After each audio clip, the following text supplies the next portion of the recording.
ایک کیڑا ہمارے معاشرے میں بہت سالوں سے جگہ بنایا ہوا ہے اور وہ ہمارے لوگوں کو دھیرے دھیرے کر کے کھا رہا ہے۔ اب ضرورت ہے کہ اس کیڑے کو کچل دیا جائے، ورنہ وہ کیڑا لوگوں کو کھا کھا کر ایسے ختم کر دے گا جیسے کہ دیمک ایک لکڑی کو کھا کھا کر ختم کر دیتی ہے، اس کا کوئی وجود ہی نہیں چھوڑتی۔ اس کیڑے کا نام ہے دہیج۔ یہ دہیج ہمارے باپ داداؤں نے ہمارے اوپر لا دی ہے اور ہم اس کو گدھوں کی طرح کھینچ رہے ہیں۔ جیسے گدھا اس کے اوپر کوئی چیز ڈال دی جاتی ہے اس کو کھینچتا ہے، اسی طرح ہم بھی اس دہیج کو آج تک کھینچتے آ رہے ہیں۔ یہ گدھا لدی چھوڑنے کی ضرورت ہے۔ آج کل ہمارے لیے ہماری ناک اتنی اہمیت ہو گئی ہے، ہمیں جب شادی کرنی ہوتی ہے لڑکی کی، ہم 10 جگہ سے قرضہ لے لیں گے لیکن بغیر دہیج کے شادی کرتے یہ تو ہمیں گوارا ہی نہیں ہے۔ ہم اپنی جھوٹی شان کے چکر میں، جھوٹی عزت کے چکر میں اپنی زمینوں کو بھی بیچ رہے ہیں۔ آج ہم لوگ اپنی جھوٹی شان کے لیے، اپنی جھوٹی عزت کے لیے نشے کو بھی بیچ رہے ہیں، جوا کو بھی بیچ رہے ہیں، شراب کو بھی بیچ رہے ہیں، تاکہ کل جب اس کے بچوں کی شادی ہو تو اس کی جھوٹی شان بنے، اس کی جھوٹی عزت بنے۔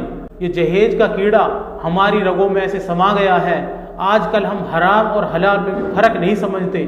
ابھی کہیں سے رپورٹ آئی تھی، میرا ایک ساتھی بتا رہا تھا کہ اس نے کسی سے بات کی تو میرا ساتھی بتا رہا تھا کہ کوئی شخص حرام کام کرتا ہے۔ میں نے جب اس سے پوچھا تو وہ کہہ رہا تھا کہ بھائی مجھے شوق نہیں ہے یہ حرام کام کرنے کا، لیکن میری بیٹی جوان ہے، میری بیٹی کی شادی نہیں ہوئی۔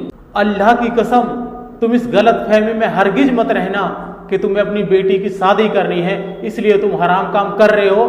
اگر تم نے اس حرام کام کو نہیں چھوڑا، اگر تم بغیر توبہ کے مر گئے تو اللہ کی قسم کل اللہ آپ سے اس کے بارے میں سوال کرے گا۔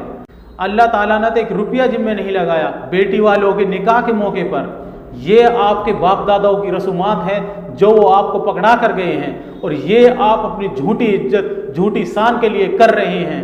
اگر آپ اپنے دل کو یہ جھوٹی تسلی دے رہے ہیں کہ مجھے بیٹی کی شادی کرنی ہے اس لیے میں یہ کام کر رہا ہوں ورنہ مجھے کوئی شوق نہیں مار رہا، اور اگر آپ کی موت اسی حال میں آ گئی، آپ بغیر توبہ کے اس دنیا سے چلے گئے تو اللہ کی قسم اللہ کی بنائی ہوئی جہنم آپ کا انتظار کر رہی ہے۔ اللہ اگر معاف کر دے وہ ایک الگ بات ہے، ورنہ اللہ کی بنائی ہوئی جہنم آپ کا انتظار کر رہی ہوگی۔ ان حرام کاموں کو چھوڑ دو تاکہ تم بھی جنت والے ہو جاؤ۔ یہ تو عقل میں آنے والی بات بھی نہیں ہے۔ اگر اللہ تعالیٰ کو سب کو جنت ہی دینی ہوتی تو اس نے جہنم کیوں بنائی، اور سب کو جہنم دینی ہوتی تو جنت کیوں بنائی؟ اللہ تعالیٰ نے ہمیں دونوں راستے بتا دیے ہیں، ایک جہنم والا ہے، ایک جنت والا ہے۔ اب یہ ہمارے اختیار میں ہے کہ ہم کون سا چوز کر رہے ہیں۔ ایک انسان اللہ کی فرما برداری میں زندگی گزارے، جن کا اللہ حکم دے ان کو پورا کرے، جن کاموں سے روکے ان سے رک جائے، اور دوسرا انسان اللہ کی نافرمانی میں اپنی زندگی گزارے، جن کاموں کا حکم دیا ہو ان کو بھی نہ کرے اور جن سے روکا ہو ان کو بھی کرے۔ تو بتائیے اللہ کیسے دونوں کو ایک کر سکتا ہے؟ اللہ تو عدل کرنے والا ہے۔ اور کچھ لوگ کہتے ہیں کہ بغیر جہیز کے شادی کرنے والے کہاں ملتے ہیں، تو میں ان سے کہتا ہوں کہ یہ آپ ہی کی وجہ ہے۔ جب آپ کے لڑکے کی شادی کا نمبر آتا ہے تب آپ کو جہیز لینی ہوتی ہے، جب بیٹی کا نمبر آیا پھر بغیر جہیز والا ڈھونڈ رہے ہیں، تو کیسے مل جائے گا کوئی؟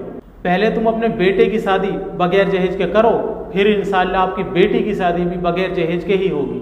کچھ لوگ حرام کاری کر کے، حرام کمائی کما کے بڑے سخی بن کے دکھاتے ہیں بیاہ شادیوں میں خرچ کر کے۔